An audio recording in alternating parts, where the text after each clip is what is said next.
그러나 내가 유다 족속을 긍휼히 여겨 그들의 하나님 여호와로 구원하겠고 활과 칼이나 전쟁이나 말과 마병으로 구원하지 아니하리라 하시니라. 아멘.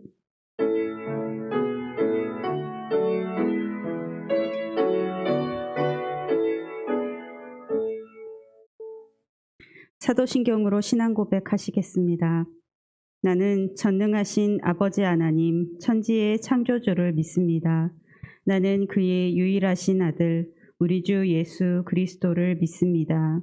그는 성령으로 잉태되어 동정녀 마리아에게서 나시고 본디오 빌라도에게 고난을 받아 십자가에 못 박혀 죽으시고 장사된 지 사흘 만에 죽은 자 가운데서 다시 살아나셨으며 하늘에 오르시어 전능하신 아버지 하나님 우편에 앉아 계시다가 거기로부터 살아있는 자와 죽은 자를 심판하러 오십니다. 나는 성령을 믿으며 거룩한 공교회와 성도의 교제와 죄를 용서받는 것과 몸의 부활과 영생을 믿습니다. 아멘. 다 함께 찬송가 25장 찬양하시겠습니다. 찬송가 25장입니다.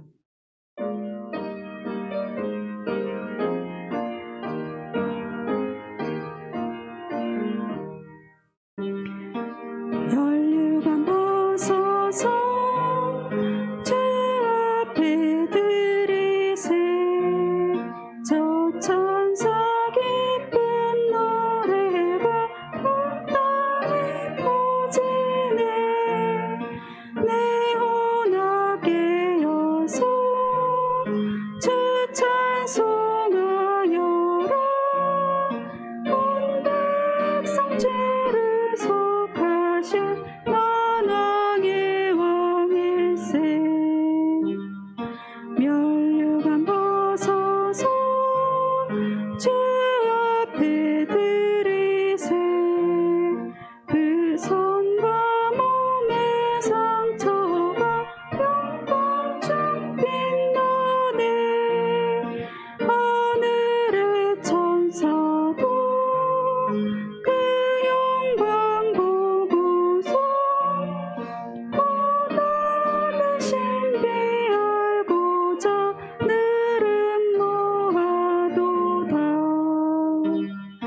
멸류관 벗어서 주 앞에 들이세 온 세상 전쟁 그치고 참 평화 오겠네 주 보좌 앞에서 온 백성 엎드려 그 한량없는 영광을 늘 찬송합니다.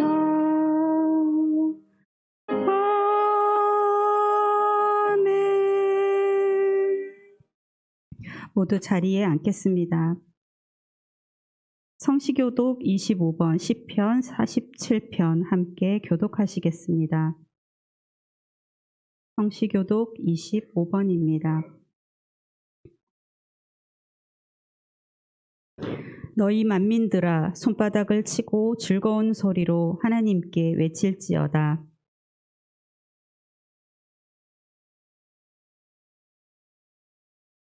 여호와께서 만민을 우리에게 나라들을 우리 발 아래에 복종하게 하시며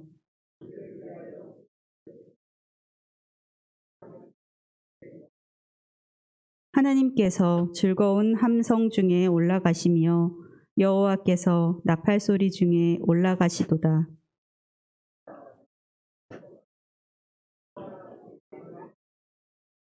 하나님은 온 땅의 왕이심이라 지혜의 시로 찬송할지어다.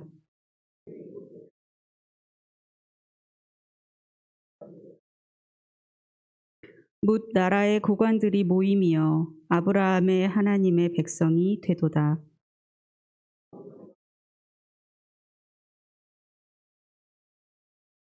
아멘. 다 함께 찬송가 365장 찬양하시겠습니다. 365장입니다.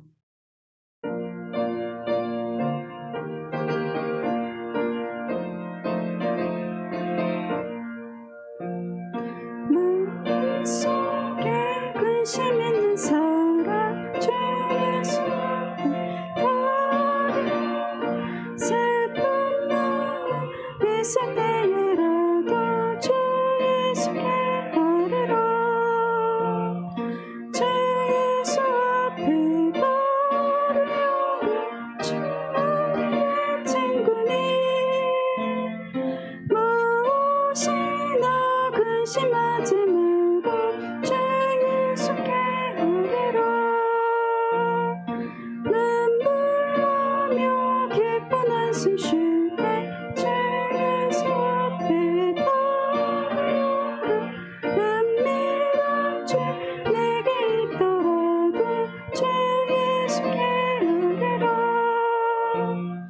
주 예수 앞에 아뢰라. 주 우리의 친구니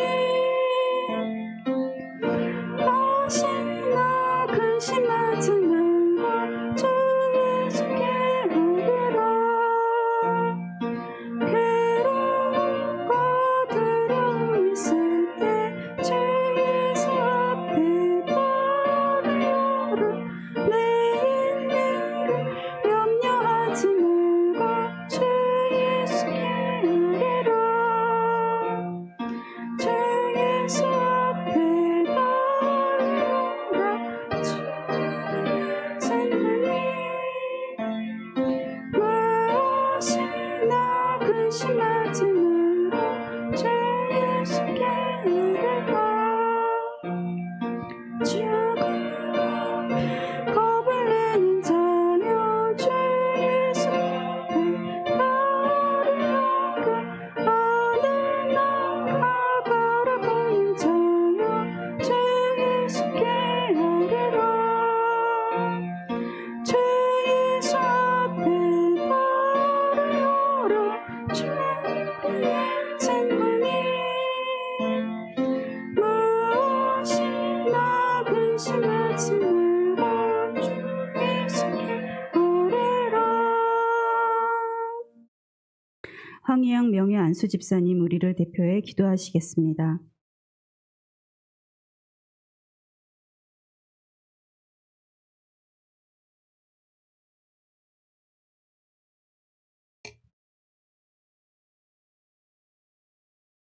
주님, 찬양과 영광을 받으시기에 합당하신 주님, 좋은 일과 어려운 일, 나쁜 일에서 저희를 보호해 주시고 성령으로 인도하여 주신 것을 감사드립니다.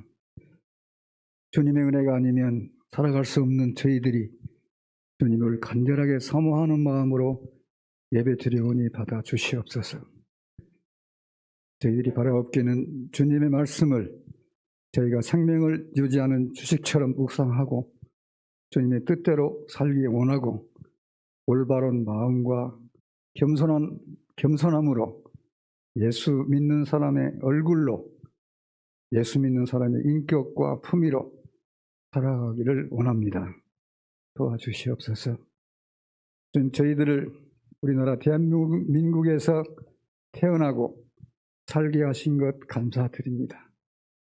전쟁의 잔인한 폐허 속에서 단시간에 경제를 일으키고 문화 강국으로 여러 나라 사람들이 와보고 싶은 나라로, 다른 나라를 돕는 나라로, 선교사를 파송하는 나라로 저력 있게 발전, 성장시켜 주셨습니다. 주님의 돌보심과 은혜가 아니면 불가능한 일임을 고백합니다. 저희가 초심을 잃지 않도록 도와주시옵소서. 오래된 전염병으로 인한 삶의 고통이 큽니다. 다 같이 겪는 일이지만은 이 또한 지나가리라 믿고 주님 의지하며 살게 도와주시옵소서. 주님, 한문택 장로가 많이 아픕니다. 그가 아픈 것은 주님의 영역이고 신의 영역이오니 손대어 주시옵소서. 손대어 주셔서 치료하여 주시옵소서. 주님이 안수하여 장로로 세웠으니 장로의 사명을 잘 감당할 수 있도록 도와주시옵소서. 그가 평균 수명을 넘기고 주님께 늘 감사하고 좋은 일 하며 행복하게 살 수 있도록 도와주시옵소서. 저희가 교회를 위해서 깊은 생각을 하게 하시고 교회가 하는 일에 다 참여할 수 있도록 인도하여 주시옵소서. 여름 성경학교와 수련을 통해서 우리 자녀들이 예수님을 인격적으로 깊이 만나고 은혜로 뜨겁게 체험할 수 있도록 인도하여 주시옵소서. 또한 안전사고 없도록 지켜 보호하여 주시옵소서. 저희 카리스 찬양대가 좀 부족하지만 열심을 다하고 있사오니 영광의 찬양을 받아 주시옵소서. 현대 과학으로는 절대 비교 불가한 하나님의 귀하고 귀한 진리의 말씀을 듣겠습니다. 집중하게 하시고 성령 충만케 하시고 좋은 시간 되게 도와주시옵소서. 예수님의 이름으로 기도하옵나이다.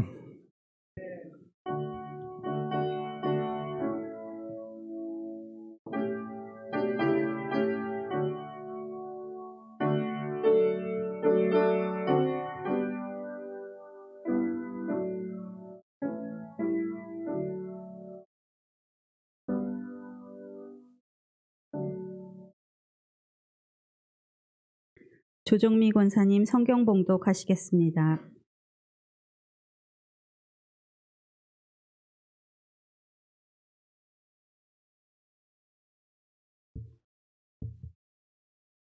오늘 저희에게 주시는 하나님의 말씀은 누가복음 9장 37절에서 43절입니다.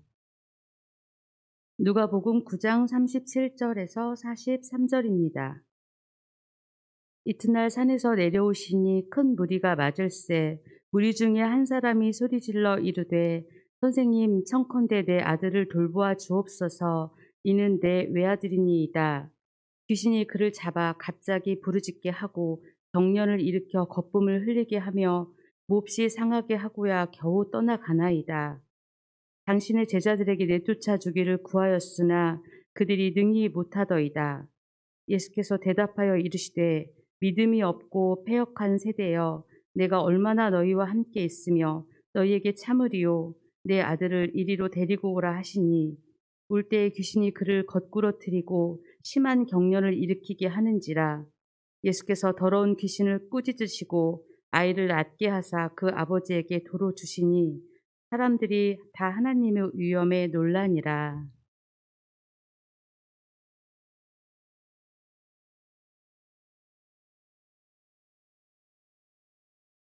카리스 찬양대에 찬양이 있은 후 산 아래에서라는 제목으로 김선인 목사님 말씀 선포하시겠습니다.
넘치는 주의 은혜의 물결 나게 밀려와 내게 만족합니다.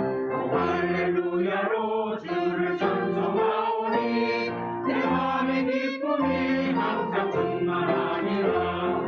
예수의 사랑 예수의 사랑 바다 물결같이 내게 임하니 영광의 물결에 온전히 쌓여서 내 영혼의 기쁨 달려오도다.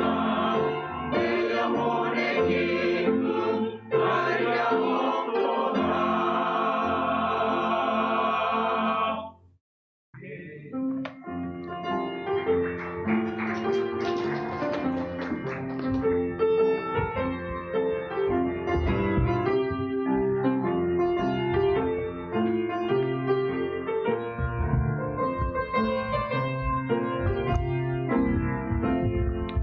귀한 찬양 감사합니다. 하나님께서 기쁘게 받으신 줄로 믿습니다. 교회 소식을 전해드리겠습니다. 계속해서 교육부 2022년도 여름사역이 진행 중에 있습니다. 어제하고 오늘 영아부부터 유초등부까지 여름 성경학교가 오늘까지 진행되어지는데요. 어제 밤늦게까지 우리 선생님들 또 교육자들 또 학부모님들 애를 많이 쓰셨어요. 그래서 오늘 이제 오전까지 진행되어지는데 끝까지 은혜로 마무리될 수 있도록 중보해 주시기 바랍니다. 또 다음 주와 또 8월에 청소년부와 청년부 수련회가 남아 있는데요. 위에서 계속해서 기도해 주시기를 부탁드리겠습니다. 여전도회 전국연합회 수련회가 8월 15일 월요일 신길교회에서 있습니다. 참가 신청은 8월 7일 주일까지 신청해 주시고 문의는 이말성 권사님께 문의해 주시기 바랍니다. 나머지 광고는 주보를 참고하시면 되겠습니다. 우리 옆에 분들하고 인사하겠습니다. 한 주간 평안하셨습니까? 더운 날씨에도 늘 주 안에서 복된 우리 성도님들의 삶이 되기를 주님의 이름으로 축복합니다. 오늘 본문은 변화산 사건 이후에 이제 산 밑에서 있었던 일들을 기록하고 있는 내용인데요. 37절에 보면 본문이 이렇게 시작돼요. 이튿날 산에서 내려오시니 이렇게 본문이 시작되죠. 지난주에 우리가 살펴보았듯이 예수님께서 북쪽 갈릴리 사역을 마무리하시고 이제 십자가 지시기 위해서 예루살렘을 향하기 직전에 산에 올라가서 제자들하고 기도하셨어요. 우리가 소위 말하는 변화산의 기도였죠. 여러분, 기도 중에 예수님 자신도 신령하고 신비한 광채나는 몸으로 변화되셨고 또 구약의 대표자라고 할 수 있는 모세와 엘리야가 나타나서 예수님의 그 사역을 응원하고 또 힘을 북돋았습니다. 또 하늘에서 성부 하나님의 음성이 들려서 이는 내가 택한 아들이니 너희는 그의 말을 들으라 하는 신비한 음성도 들었어요. 그러니까 산 위에서 정말 신비하고 황홀한 영적 체험을 하게 된 것이죠. 너무 신비하고 황홀해서 자다가 깬 베드로가 벌떡 일어나서 예수님에게 예수님 여기가 너무 좋은데요. 여기에 초막셋을 짓고 하나는 예수님을 위해서, 하나는 모세를 위해서, 하나는 엘리야를 위해서 초막 짓고 살았으면 좋겠습니다. 라고 할 정도로 산 위에서의 그 신비한 경험은 참 놀랍고 또 귀한 경험이었어요. 하지만 여러분, 산 위에 계속 머물러 있을 수 있나요? 아니, 머물러 있을 수 없어요. 산 밑에 내려와야 되지요. 일상으로 돌아와야 되지요. 그래서 오늘 37절은 이튿날 산에서 내려왔다는 말로 시작되고 있습니다. 자, 그러면 산 밑에 내려왔을 때 산 밑에는 어떤 일이 벌어지고 있었나요? 산 밑에 현실은 어떤 현실이 기다리고 있었나요? 오늘 37절을 다시 보시면 이튿날 산에서 내려오니 큰 무리가 맞았다고 그랬어요. 이 큰 무리가 왜 예수님 기다리고 예수님 맞았을까요? 자신들의 문제 해결해 달라는 거죠. 예수님 저 병 고쳐주세요. 예수님 귀신 쫓아주세요. 예수님 제 문제 해결해 주세요. 여전히 무리들은 큰 문제를 가지고 예수님 찾아온 거죠. 실질적으로 38절과 39절에 보니까 그 중에 한 사람이 자기 아들이 귀신 들린 것을 고쳐줄 것을 예수님에게 요청하고 있잖아요. 그리고 또 여러분 39절 말씀해 보니까 산 아래에 있던 나머지 9명의 제자들이 그 귀신 들린 아이를 가지고 전전긍긍했지만 쫓아낼 수 없었다. 이렇게 기록하고 있어요. 산 위에서는 신비롭고 놀랍고 황홀한 은혜의 체험이 있었는데 반면에 산 아래에서 정반대로 현실은 힘들고 복잡하고 문제투성이고 끊임없이 사람들이 요청하고 또 해결해야 할 문제가 산더미처럼 쌓여 있어요. 그럼에도 불구하고 산 아래로 내려와야 하는 거죠. 그 사람들 너무 귀찮다. 너무 문제가 많다 해서 다시 짐 싸들고 산으로 올라갈 수 있을까요? 나는 자연인이다라는 프로그램처럼 산에 들어가서 은둔 생활하고 거기서 명상하고 거기서 기도하고 속세를 떠나서 그렇게 사는 것이 하나님께 뜻일까요? 하나님 기뻐하시는 삶일까요? 그렇지 않습니다, 여러분. 성경은 그렇게 말씀하고 있지 않아요. 예수님은 산 위에서 신선처럼 계속 머물러 계시지 아니하고 신비한 영적인 체험이 있었지만 그거 다 뒤로 하고 일상으로 돌아오셨어요. 다시 현실의 삶으로 돌아오셨어요. 여전히 문제가 많이 있고 여전히 힘든 상황이 많이 있지만 회피하지 아니하고 정면으로 맞서셨어요. 여러분, 이게 건강한 신앙생활입니다. 우리도 가끔 그런 경험할 때가 있습니다. 특별한 시간을 내서 일주일 동안 기도원에 가서 금식 기도를 한다든지 산상 집회를 참석한다든지 어떤 중요한 세미나에 참석한다든지 그래서 아주 은혜를 충만하게 받고 은사도 받고 주님과의 영적인 깊은 교제를 하고 너무너무 황홀하고 좋죠. 그래서 그 은혜 받고 집으로 딱 돌아가는데 집안이 마귀의 소굴로 변해 있는 거예요. 그래가지고 그냥 갑자기 혈기 부리고 싸우고 한 주간 동안 은혜 받은 거 다 쏟아내고 그런 경험들 하신 분들도 있으실 줄 압니다. 두 가지 생각할 수 있는데요. 은혜가 큰 곳에 시험도 기다리고 있다는 것입니다. 산 위에 은혜가 받은 것이 클수록 경험이 클수록 산 밑에는 더 큰 시험거리가 기다리고 있다라는 것을 생각할 수 있고요. 또 하나는 산 위의 은혜가 아무리 커도 산 아래 현실을 외면해서는 안 된다는 거예요. 돌아와야 하고 내려와야 합니다. 가끔 교회 안에 신앙생활 같이 하다 보면 교회를 혹은 기도원을 도피처로 생각하시는 분들이 가끔 있어요. 현실이 너무 지옥 같고 힘드니까 교회 와서 사는 거죠. 교회에서 살고 기도원에서 살고 싫은 거예요. 마주치기 싫고. 그래서 집은 엉망이 되었고 현실은 엉망이 되어 있는데 그거 상관하지 않고 그냥 교회에서 사시는 분들도 가끔 있어요. 근데 그건 건강한 모습은 아닙니다. 여러분, 성도와 교회는 세상을 등지면 안 돼요. 현실을 외면하면 안 됩니다. 말씀드렸으면 나는 자연이다 TV 보면 가끔 부러워 보일 수도 있지만 그렇게 사는 건 하나님의 뜻이 아니에요. 우리는 세상 속에 살아야 합니다. 교회는 산으로 올라가면 안 돼요. 세상 속에서 빛과 소금의 역할을 감당해야 돼요. 옛날 중세시대 때에 수도원운동이 한참일 때에 세상이 죄악으로 관영하고 썩어가니까 교회가 산으로 올라간 적이 있어요. 그러면 본인들의 신앙은 지키고 본인들은 깨끗해질지 모르지만 현실은 세상은 점점 지옥으로 변해가는 거죠. 그럼 그거 하나님께서 기뻐하시지 않아요. 예수님은 산에서 내려오셨어요. 교회와 성도들은 현실을 외면하면 안 돼요. 철저하게 현실에 발을 내딛고 이 세상에서 빛과 소금의 역할을 감당하는 거예요. 그렇다고 여러분, 세상에서 동화돼서 세상과 똑같아지려는 얘기는 절대 아니죠. 우리가 현실에 세상에 발을 내딛고 있지만 세상과 구별된 거룩한 백성으로 사명을 감당해야 되는 줄로 믿습니다. 제가 늘 좋아하는 예와 몇 번 말씀드렸는데요. 배는 늘 바다 위에 떠 있어야 돼요. 바다에서 사람도 실어 나르고 물건도 실어 나르고 바다 위에 배가 있어야 배가 존재 가치도 있고 의미도 있는 거예요. 배가 산꼭대기에 있으면 보기는 좋죠. 그러나 관상용일 뿐이에요. 배로서의 의미와 배로서의 목적은 상실한 것 아닙니까?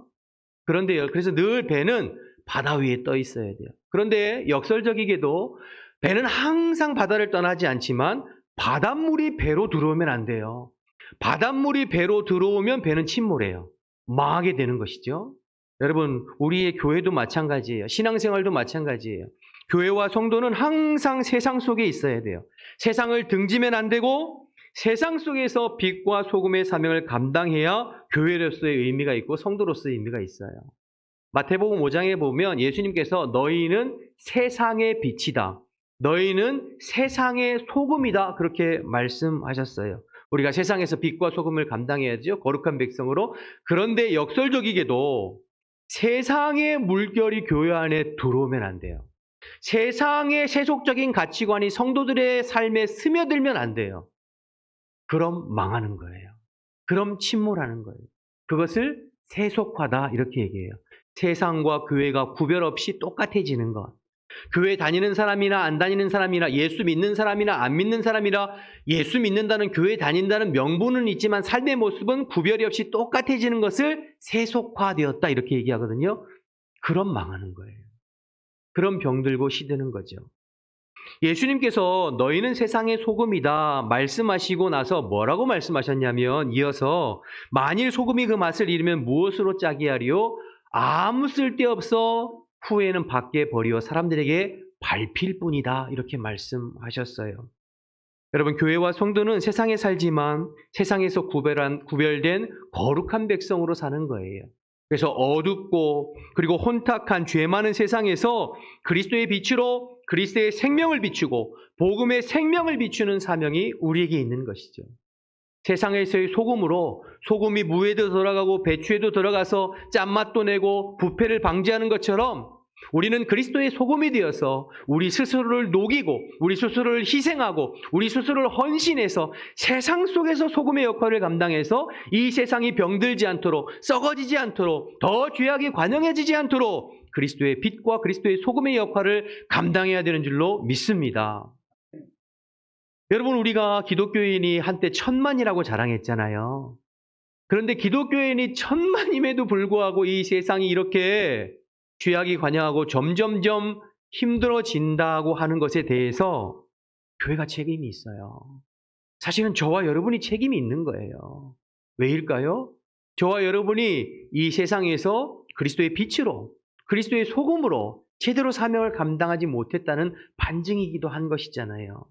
그래서 여러분의 신앙의 진정한 승부는 산 위인 예배당 안에서 승부가 결정되는 것이 아니라 산 아래인 여러분의 일상에서 승부가 결정되는 거예요. 여러분의 가정에서, 여러분의 일터에서, 여러분의 사업장에서, 여러분이 속해 있는 교회 밖의 공동체 속에서 여러분이 빛과 소금의 역할, 그리스도의 빛으로 그리스도의 소금으로의 사명을 감당해야 될 줄로 믿습니다. 마태복음 5장 13절에서 16절 말씀 한번 볼까요? 예수님 말씀인데 제가 한번 읽어볼 테니까 한번 따라와 주세요. 너희는 세상의 소금이니 소금이 만일 그 맛을 잃으면 무엇으로 짜게 하리로? 후에는 아무 쓸데없어 다만 밖에 버려져 사람들에게 밟힐 뿐이니라. 너희는 세상의 빛이라. 산 위에 있는 동네가 숨겨지지 못할 것이요 사람이 등불을 켜서 말 아래 두지 아니하고 등경 위에 두나니 이러므로 집안 모든 사람에게 비치니라. 16절 함께 읽습니다. 시작. 이같이 너희 빛이 사람 앞에 비치게 하여 그들로 너희 착한 행실을 보고 하늘에 계신 너희 아버지께 영광을 돌리게 하라. 우리의 착한 행실, 우리의 거룩한 행실, 우리의 구별된 삶으로 하나님께 영광을 돌리게 하라. 그렇게 말씀하고 있습니다. 여러분 산 위에 기도하신 예수님 산 안의 일상으로 내려오셨다는 말씀을 기억해서 여러분의 일상 속에서 여러분의 삶의 현장에서 여러분의 가정에서 여러분의 직장에서 그리스도의 빛으로 그리스도의 소금으로서의 사명을 감당하는 저와 여러분 되시기를 주님의 이름으로 축원합니다. 계속해서 말씀을 좀 보시면요. 두 번째로 예수님이 이렇게 산 아래 내려오셨을 때에 한 사람이 자기 아들을 데리고 와서 고쳐달라고 부탁합니다. 38절, 39절 말씀 보실까요? 38절, 39절 보겠습니다. 무리 중에 한 사람이 소리 질러 이르되 선생님 청하건대 내 아들을 돌보아 주십시오.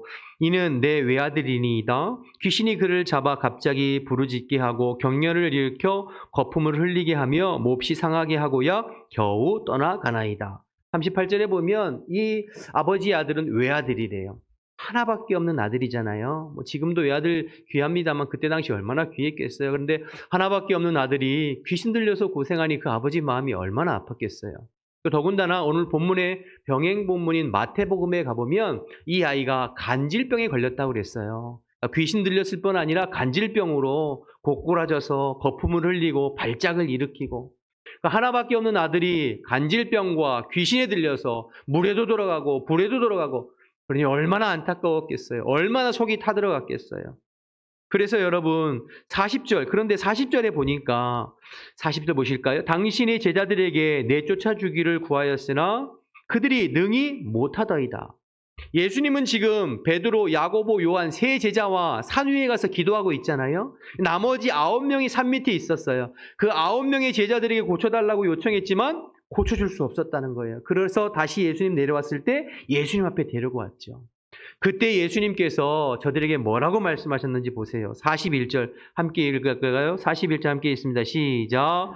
예수께서 대답하여 이르시되 믿음이 없고 패역한 세대여 내가 얼마나 너희와 함께 있으며 너희에게 참으리요. 이리로 데리고 오라 하시니. 여러분 이 말씀을 누구에게 하신 말씀일까요? 두 가지 견해가 있는데요. 첫째는 제자들에게 하신 말씀이다. 제자들의 무능함과 무기력함을 책망하신 말씀입니다. 내가 언제까지 너희와 함께 있으리요? 이 믿음이 없고 패역한 세대요. 제자들을 책망하신 말씀으로 보기도 하고 또 하나는 무리 전체를 보고 하신 말씀이다. 늘 예수님 앞에 나와서 또 요청하고 자기들의 문제만 해결해달라고 요청하는 세대 사람들을 향해서 이 믿음이 없고 패역한 세대여 내가 언제까지 너희와 함께 있으리요? 근데 제가 보기엔 두 가지 다 가능한 것 같아요. 제자들도 마찬가지고 제자들의 무리들에게도 마찬가지고 그렇게 예수님께서 책망하시고 42절에 예수님께서 그 아이를 고쳐주셨어요. 그 아이의 귀신을 쫓아주셨죠. 자, 그런데 그럼 제자들은 왜 귀신을 쫓아내지 못했을까요? 제자들은 왜 귀신을 쫓아내지 못했죠? 예수님 귀신을 쫓아냈는데 예수님은 예수님이니까 우리하고는 다른 레벨이니까 당연히 쫓아냈죠. 우리는 그렇게 하면 그렇게 말씀을 보면 사실은 말씀이 우리에게 의미가 전혀 없어요. 예수님이니까 예수님도 우리와 똑같은 성정을 가진 인간으로 이 땅에 오셨잖아요. 그러니까 우리가 똑같으셨어요. 그런데 왜 예수님은 쫓아냈었는데 제자들은 못 쫓아냈을까? 두 가지 이유인데요. 첫째는 믿음 때문이었습니다. 믿음이 없었어요. 두 번째는 기도 때문이었습니다. 기도가 없었어요. 믿음에 관한 것은 제가 다음 주에 좀 더 살펴보겠습니다. 구체적으로. 그리고 오늘은 기도에 대한 것을 다시 좀 집중하고 살펴보기를 원하는데요. 제자들이 귀신 쫓아내지 못한 이유는 능력이 나타나지 못한 이유는 기도가 없었기 때문이에요. 오늘 본문의 병행 본문인 마가복음 9장에 가보면 이 모든 사건이 종결된 후에 제자들이 사람들 다 떠나고 조용히 예수님께 찾아옵니다. 그래서 예수님한테 묻습니다. 예수님, 왜 우리는 귀신을 쫓아내지 못했죠? 예수님은 귀신을 쫓아내셨는데 왜 저희들은 귀신을 쫓아내지 못했죠? 라고 물을 때 예수님께서 뭐라고 대답하셨냐면 마가복음 9장 28절 29절 말씀 보겠습니다. 마가복음 9장 28절 29절 함께 읽습니다. 시작.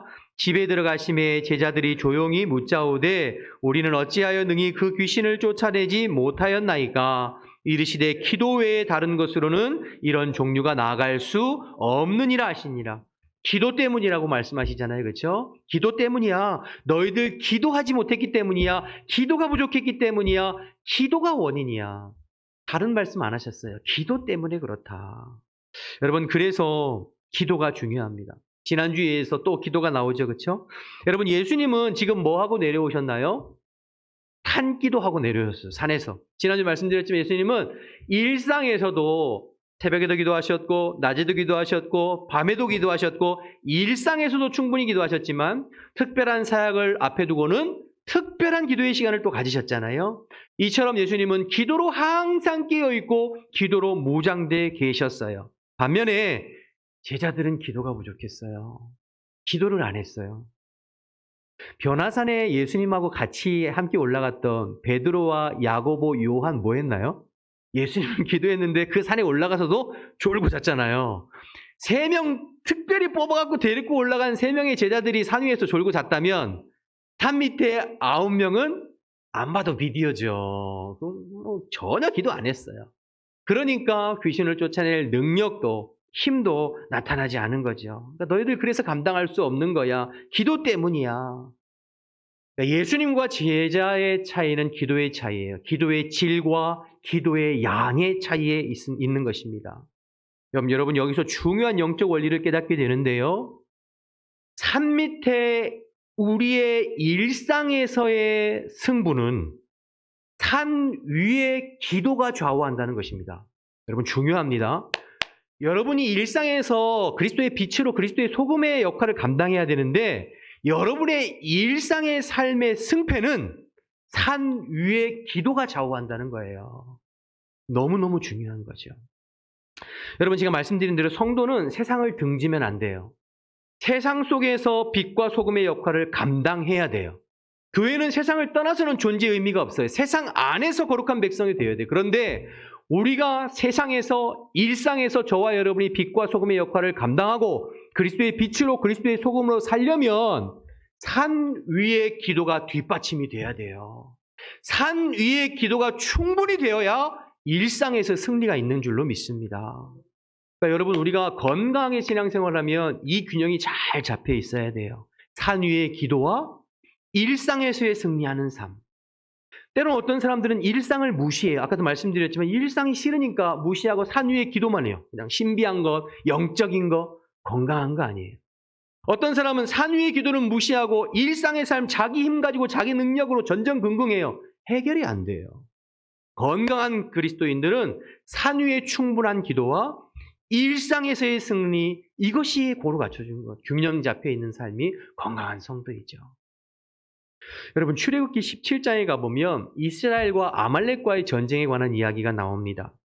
애굽에서 빠져나와서 홍해를 육지같이 건넌 이스라엘 백성들이 이제 광야를 걷기 시작하죠. 그리고 이제 르비딤이라고 하는 곳에 도착했을 때 아말렉이 이스라엘을 쳐들어왔어요. 그래서 여러분, 여호수아가 사람들을 데리고 산 밑에 가서 아말렉과의 전쟁을 합니다.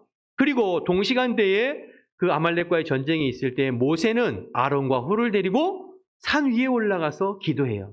여러분이 잘 알고 있듯이 모세가 손을 올려 기도하면 이스라엘이 이기고 모세가 손을 내리고 기도를 못하면 아말렉이 이겼어요. 모세가 하루 종일 손을 들고 팔이 아프니까 옆에 있는 아론과 훌이 양쪽에 팔을 붙잡고 같이 기도해서 기도의 손이 내려오지 않아서 그날 이스라엘의 승리를 가져왔습니다. 그렇죠, 여러분? 여러분, 기도의 손이 올라가면 이기고 기도의 손이 내려가면 졌어요. 무슨 뜻인가요? 전쟁의 승리는 산 밑에서 여호수아가 칼싸움 잘해서 승리한 게 아니라 전쟁의 승리는 산 위에 기도의 승리가 전쟁의 승리를 가져왔다는 거예요. 진짜 싸움의 격전지는 기도의 자리라는 거예요. 진짜 이기고 승리해야 될 싸움의 격전지는 산 위에 기도에서 승부가 난다는 거예요. 여러분, 너무너무 중요한 것입니다. 여러분의 일상에서 여러분들이 그리스도인으로서의 삶을 살고 세상에서의 빛과 소금의 삶을 살기 원한다면 산 위에서 기도가 뒷받침되고 기도의 승리가 있어야 가능한 거예요. 기도하지 아니하면 절대 그렇게 살 수 없어요. 예수님은 늘 기도에 힘쓰셨고 기도가 충만하셨기 때문에 귀신도 내어쫓고 병자도 고치시고 능력 있게 사역을 감당했어요. 제자들은 늘 기도가 실패하고 기도의 뒷받침이 모자랐기 때문에 영적인 싸움에서 승리할 수 없었던 거죠. 눈을 뜨시고 저를 보세요. 여러분, 저와 여러분의 일상이 영적인 전쟁터임을 여러분 아십니까?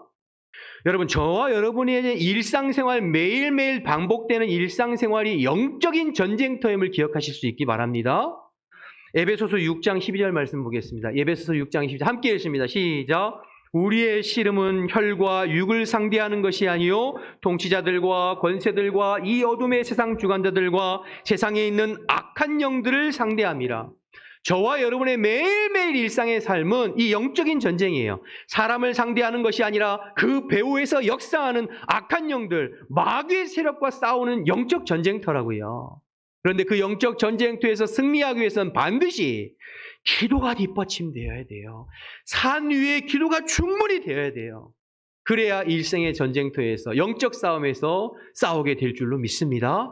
기도가 뒷받침되지 않으면 이 영적인 전쟁을 분별할 수도 없고 영적인 전쟁의 싸움에 이길 수도 없어요. 그래서 늘 기분 나쁘고 늘 화나 있고 늘 삐져 있고 사소한 일에도 영적인, 그러니까 마귀의 이런 괴계에 자꾸 좌지우지 되는 것이죠. 여러분, 예수님께서 겟세마네 동산에서 기도하시면서 제자들에게 뭐라고 말씀하셨냐면 시험에 들지 않도록 깨어 기도하라 말씀하셨어요. 기도하지 않으면, 기도에 깨어있지 않으면 시험 든다는 거예요. 사소한 것에 시험 들고 영적인 싸움에서 승리할 수 없고, 그래서 기도해야 합니다. 여러분, 기도하실 수 있길 바랍니다. 특별히 여러분, 그래서 새벽 기도가 중요한 것 같아요. 아유, 우리 목사님 또 새벽 기도 얘기 안 나. 하실지 모르겠지만 저도 여러분 목회를 하면서 예전에는 어떤 인간이 새벽 기도를 만들어놔가지고 이렇게 피곤하게 만드는 거야. 누구야? 그런데 목회를 하면 할수록 새벽을 깨우는 게 너무너무 중요한 거예요. 예수님이 왜 새벽 미명에 기도하셨는지를 조금씩 이해하게 돼요. 여러분, 새벽에 일어나서 기도하면서 하루 일과에 대해서 여러분들이 기도로 정복하고 다스리는 게 너무 중요합니다. 저는 교회에 있을 때 중보기도팀에 슬로건이 하나 있었거든요. 화장실 가면 항상 딱 붙어있는 슬로건이 하나 있었는데 이런 문구였어요. 기도로 정복하고 다스리라. 여러분 따라해 볼까요? 기도로 정복하고 다스리라. 한 번 더요. 기도로 정복하고 다스리라. 너무 중요해요, 여러분. 새벽에 일찍 일어나서 하나님 앞에 여러분이 오늘 하루 동안에 만나야 될 사람들, 또 해야 할 일들, 가야 할 장소들, 여러분 새벽에 먼저 기도로 정복하고 다스리는 거예요. 하나님 앞에 기도하면서. 그럴 때 성령께서 여러분보다 앞서 행하실 줄로 믿습니다. 중요한 어떤 계약을 앞두고 있든지, 중요한 결정을 갖고 있든지, 또 중요한 시험을 갖고 있든지 먼저 기도로 정복하고 다스리는 거예요. 그러면 성령께서 앞서 행하고 일해 주실 줄로 믿습니다. 여러분의 자녀들, 여러분의 식구들, 해외에 떨어져 있고 군복무에 있고 멀리 유학 가 있는 우리 자녀들, 여러분들이 일일이 보살필 수 없고 바라볼 수 없고 여러분 책임져 줄 수 없잖아요. 그러나 새벽에 나와서 여러분들이 기도하면서 하나님 오늘 하루도 우리의 자녀들 이름을 불러가면서 책임져 주세요. 앞길을 인도해 주세요. 기도하면 성령께서 여러분의 자녀들을 책임지시고 보호하시고 인도하실 줄로 믿습니다. 여러분 그렇게 믿으시나요? 믿는다면 기도해야죠. 기도해야죠. 여러분 믿는다면 기도해야죠. 너무너무 중요한 거예요. 여러분 저는 요즘에 새벽마다 여러분 위해서 기도합니다. 이 아이패드 여기 패드를 놓고 구역 식구들 이렇게 구역별로 묶음을 해가지고 기도해요. 어제 새벽에도 여러분 화평구역 1구역에서 4구역까지 어제는 기도했어요. 혹시 여기 화평구역 계시면 어제 토요일 날 평안하게 지내신 거 제 덕인 줄 아시기 바랍니다. 나중에 한턱 쏘세요. 월요일은 후암구역 위해서 또 이제 기도할 거예요. 여러분 기도로 정복하고 다스릴 수 있기를 주님의 이름으로 축복합니다. 여러분들이 여러분의 자녀를 위해서 기도하면, 여러분들이 교회를 위해서 기도하면, 여러분들이 이 나라와 이 민족을 위해서 기도하면 주님께서 다스리시고 통치하시고 이끌어가실 줄 믿습니다. 여러분 이 믿음 가지고 기도하는 거예요. 그래서 여러분 우리가 새벽에 계속 기도하잖아요. 나라와 민족을 위해서, 교회를 위해서, 흩어져 있는 열방의 선교사님들을 위해서. 그거 그냥 기도하는 거 아니에요. 무슨 형식적으로 상투적으로 기도하는 거 아니에요. 같은 기도 제목이지만 믿음을 가지고 기도하는 거예요. 우리가 이 나라 이 민족을 위해서 기도하면 이 나라 이 민족을 주님께서 붙잡아 주실 줄 믿고 기도하는 거예요. 나라의 흥망성쇠가 사람의 손에 달려있지 아니하고 하나님의 손에 달려있음을 믿고 기도하는 거예요. 여러분 교회를 위해서 기도하면 반드시 우리 교회의 머리가 그리스도 되셔서 그리스도께서 우리 교회를 이끌어 가실 줄 믿고 기도하는 거예요. 우리가 여러분 기도하면 열방에 흩어져 있는 선교사님들 우리가 다 일일이 찾아가서 보살필 수 없지만 주께서 성령으로 그들의 삶을, 사역을 책임져 주실 줄 믿고 기도하는 거예요. 여러분 이 믿음이 여러분에게 있기를 바랍니다. 믿는다면 기도해야죠. 그냥 기도하는 게 아니라 이 믿음이 없고 폐역한 세대야. 믿음이 없으니까 사실은 기도 안 하는 거예요. 여러분 열왕기하에 보면 엘리사에 관한 이야기가 나오는데요. 여러분 엘리사 한 사람의 기도가 이스라엘 전체의 군대의 군사력보다 더 막강했습니다. 아람으로부터 엘리사 한 사람의 기도가 나라를 보호하고 나라를 책임졌어요. 그래서 그 엘리사가 나중에 병들고 나이 들어서 죽게 될 때에 이스라엘의 요아스 왕이 엘리사의 앞에 와서 뭐라고 얘기하는 줄 아세요? 열왕기하 13장 14절 말씀을 보시죠. 13장 14절 말씀 함께 읽습니다. 시작. 엘리사가 죽을 병이 들매 이스라엘 왕 요아스가 그에게로 내려와 자기 얼굴에 눈물을 흘리며 이르되 내 아버지여 내 아버지여 이스라엘의 병거와 마병이여. 이스라엘의 병거와 마병이요. 엘리사 당신이 우리 모든 군대가 아니라 당신의 기도가 이 나라를 지키는 국방이요 방패가 되는데 당신 죽으면 이 나라 어떻게 합니까? 이렇게 기도하는 거예요. 엘리사 한 사람의 기도가 그 나라를 지키고 모든 군사력보다 막강하다는 거죠. 그렇다고 한다면 저와 여러분이 기도하는 한 이 나라는 주님께서 책임져 주실 줄 믿습니다. 저와 여러분이 기도하는 한 우리 교회는 책임져 주실 줄 믿습니다. 저와 여러분이 기도하면 여러분의 자녀들, 여러분의 일터 주님께서 책임져 주실 줄 믿습니다. 여러분 믿는다면 기도해야죠.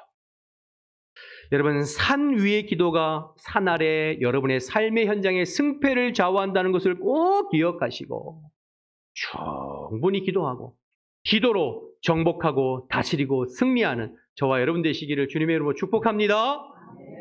축원합니다. 이렇게 말했는데도 기도 안 하면 전 얘기했어요. 나중에 주님 앞에 가서 책망 받으면 그건 이제 여러분 책임에 전 얘기했어요. 마지막으로 한 가지만 더 살펴보면, 자, 산 위의 기도가 중요하고 왜 이렇게 기도를 예수님 많이 하시고 충분히 하셨는가? 한 가지 더 중요한 것을 살펴보려고 하는데요. 예수님께서 제자들에게 마지막 말씀하신 것을 좀 살펴보려고 그래요. 44절 말씀을 보실까요? 44절. 함께 읽겠습니다. 시작. 이 말을 너희 귀에 담아두라. 인자가 장차 사람들의 손에 넘겨지리라 하시되, 여러분 십자가 질 걸 말씀하신 거거든요. 예수님 사명 감당할 걸 말씀하신 거예요. 내가 병 고치고 능력 행하고 귀신을 쫓아내고 이거 나의 본질은 아니야. 내가 이 땅에 온 본질은 나는 십자가 지러 왔어. 내 사명의 본질은 십자가야.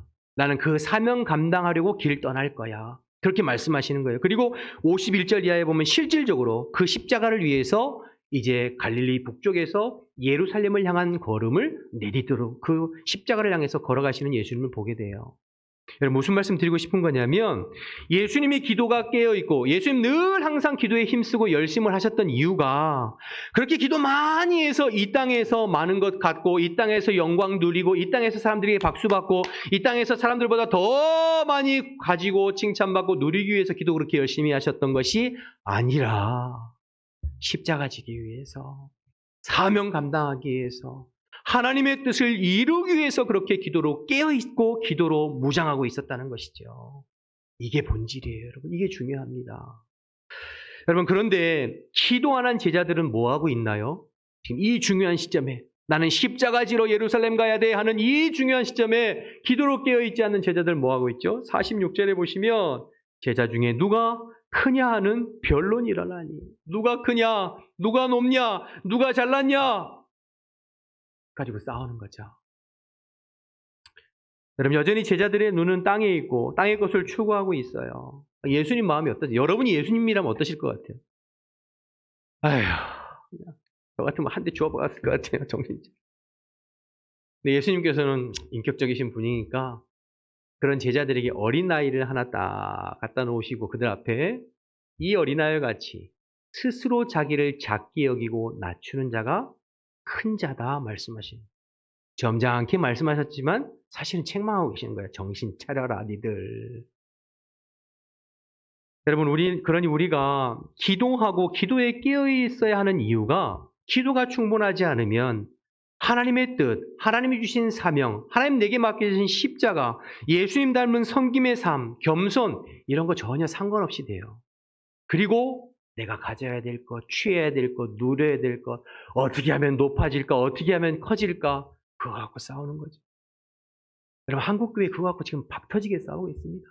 교회마다, 교계마다, 교단마다. 왜 그렇게 싸워요? 누가 크냐는 싸움이죠. 더 많이 가지려고 싸우는 것이죠. 예수님하고는 전혀 상관없는 비본질적인 것 가지고 싸우는 것이죠.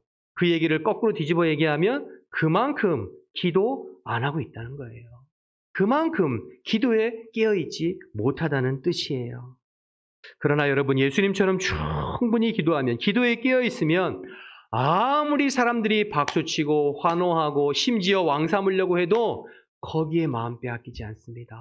거기에 심령이 요동치지 않습니다. 오직 나를 향하신 주님의 뜻을 살펴서 주님 앞에 십자가 지려고 애쓰죠. 사명 감당하려고 노력하죠. 여러분, 저와 여러분의 기도하는 목적이 땅의 것과 땅의 영광만을 추구하는 것이 아니라 하나님께서 내게 맡겨주신 사명, 하나님 나라와 복음을 위해서 늘 기도로 깨어있고 그 복음의 사명을 감당하려고 애쓰는 저와 여러분 되시기를 주님의 이름으로 축복합니다. 그럴 때 마태복음 6장 33절, 너희는 먼저 그의 나라와 그의 의를 구하라. 그리하면 이 모든 것을 너희에게 더하시리라고 말씀하셨잖아요. 우리가 먹고 입고 마시는 것 구하지 않아도 우리가 늘 끼어서 기도로 하나님 나라와 의를 위해서, 주의 몸된 교회를 위해서, 성도들을 위해서 중보하고 기도하고 열방에 흩어진 선교사님들을 위해서, 나라와 민족을 위해서 기도하고 또 기도하고 끼어 있으면 하나님께서 우리의 쓸 것, 우리의 마실 것, 우리의 입을 것 다 때를 따라 채워주실 줄로 믿습니다. 여러분 그렇게 믿으십니까? 우리 예수님처럼 늘 기도에 깨어 있어서 하나님 우리에게 주신 사명 감당하고 주님이 기뻐하시는 제자로 늘 승리하는 저와 여러분의 삶 되시기를 주님의 이름으로 축원합니다. 축원합니다. 기도하겠습니다. 이 시간 주신 말씀 생각하면서 한번 통성으로 기도했으면 좋겠습니다. 산 위에서 기도하신 예수님은 산 아래 일상으로 내려오셨어요. 성도는 일상을 외면하면 안 됩니다. 세상을 등지는 것이 아니라 예수님처럼 세상에서의 일상의 자리에서 빛과 소금의 역할을 잘 감당하는 성도가 될 수 있도록 기도했으면 좋겠고, 산 위의 기도가 뒷받침되어야 산 아래에서 능력 있게 승리할 수 있습니다. 우리가 늘 기도에 깨어있고 영적으로 깨어있어야 악한 사단마귀 권세에 이기고 승리할 수 있습니다. 기도가 충분할 수 있도록 기도했으면 좋겠고, 기도로 정복하고 다스릴 수 있도록 기도했으면 좋겠고, 예수님 그렇게 열심히 기도하신 목적이 땅의 것을 더 취하기 위함이 아니라 하나님 내게 주신 사명, 십자가 지기 위해서 그렇게 열심히 준비하셨어요. 우리도 기도하면서 하나님께서 나에게, 우리 가정에게, 우리 교회에게, 이 나라 이민족에게 맡겨주신 복음의 사명 더 잘 감당할 수 있도록 늘 끼어있기를, 기도로 준비되기를 주신 말씀 생각하면서 우리 주님의 이름 한번 부르고 통성으로 기도하겠습니다. 주여, 하나님 아버지 은혜와 사랑을 감사합니다. 이 아침에도 저희들을 불러주시어서 주님을 예배하게 하시고 하나님의 말씀을 붙잡고 기도할 수 있도록 은혜 베풀어 주셔서 감사합니다. 하나님 아버지 언제나 저희들 기도로 끼어있게 도와주시옵시고, 기도가 충분해서 아버지 일상의 삶 가운데에서 그리스도의 빛을 발하고 그리스도의 소금으로 살아가는 저희들 되어질 수 있도록 하나님 인도하여 주옵소서. 세상에서 살아가지만 아버지 세상에 속한 자들이 아니라 하나님 나라에 속한 자들로 살아가게 도와주시고, 아버지 그리스도의 복음을 드러내고 아버지 그리스도의 향기를 드러낼 수 있는 하나님의 사람으로 살아갈 수 있도록 주님 인도하여 주옵소서. 땅의 것을 더 많이 가지고 더 많이 취하고 이 땅에서 안락하고 편안한 삶을 위해서 깨어있는 것이 아니라 하나님 나라와 복음을 위해서 십자가 지고 사명 감당하고 더 헌신하고 더 쓰임받기 위해서 하나님 기도로 깨어있는 저희들 될 수 있도록 하나님 인도하여 주옵소서. 하나님 기도로 정복하고 다스리기를 원합니다. 기도로 우리의 삶을 정복하고 다스리기를 원합니다. 우리가 깨어 기도할 때에 주님께서 이 나라와 이 민족을 붙잡아 주시고, 우리가 기도로 깨어 있을 때에 주님께서 우리 교회를 붙들어 주시고, 우리가 기도로 깨어 있을 때에 우리 교회의 가정과 우리의 사업장과 우리의 일터와 우리의 자녀들을 주님께서 붙잡아 주실 줄로 믿습니다. 하나님 더 기도하게 하여 주옵소서. 예수님 닮은 기도의 사람 되어질 수 있도록 하나님 인도하여 주시옵소서. 하나님 아버지 이 아침에 저희들 주님 앞에 다시 한번 결단하며 기도하오니 하나님 머리로만 신앙생활하는 것이 아니라 우리의 삶으로 하나님 아버지 주님을 따르는 주님의 신실한 제자들이 다 될 수 있도록 하나님 역사하여 주옵소서. 주님 인도하여 주옵소서. 우리의 부족함을 아시는 주님, 우리의 연약함을 아시는 주님, 하나님은 활짝 여시고 주의 성령을 물붓듯 기름 부어주시어서 성령에 이끌려서 하나님 늘 기도에 깨어있는 영적인 자체들이 다 될 수 있도록 하나님 인도하여 주시옵소서. 오 주님 감사합니다. 주님 도와주시옵소서. 하나님 은혜를 감사합니다. 오늘 아침에도 또 주님을 예배하며 말씀 나눌 수 있게 하심을 감사합니다. 하나님의 살아있는 말씀이 심령들 가운데 잘 심겨서 30배, 60배 혹은 100배 결실을 맺을 수 있도록 복내려 주시옵소서. 귀로 듣고 흘려보내는 것이 아니라 한 말씀이라도 붙잡고 그 말씀대로 순종함으로 오늘도 내 삶 가운데에서 지금도 살아 역사하시는 하나님의 그 역사를 날마다 체험하며 살아가는 복된 선도들이 될 수 있도록 주님 인도하여 주옵소서. 예수님처럼 늘 기도로 끼어 있어 매일매일의 영적인 싸움에서 싸워 승리하여 하나님의 뜻을 이루고 하나님의 마음을 시원케 해드리고 이 시대를 감당하고 사명을 감당하는 주의 성도들과 우리 교회가 될 수 있도록 역사하여 주옵소서. 함께 하실 줄 믿고 예수님의 이름으로 기도드립니다. 아멘. 다 같이 일어나셔서 찬송가 516장 찬양하겠습니다.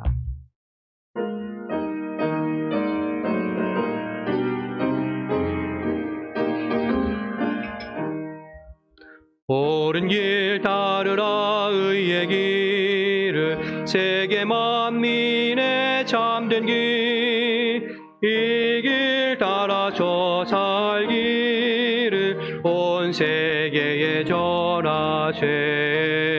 만 백성이 따를 길 어두운 밤 지나고 동튼다 환한 빛 보아라 저 빛 주 예수의 나라 이 땅에 곧 오겠네 오겠네 주 예수 따르라 승리의 주 세계 만민이 나갈 길과 진리여 참 생명 내 장검을 부수고 다 따르라와 평화 어두운 밤 지나고 동튼다 환한 빛 보아라 저 빛 주 예수의 나라 이 땅에 곧 오겠네 오겠네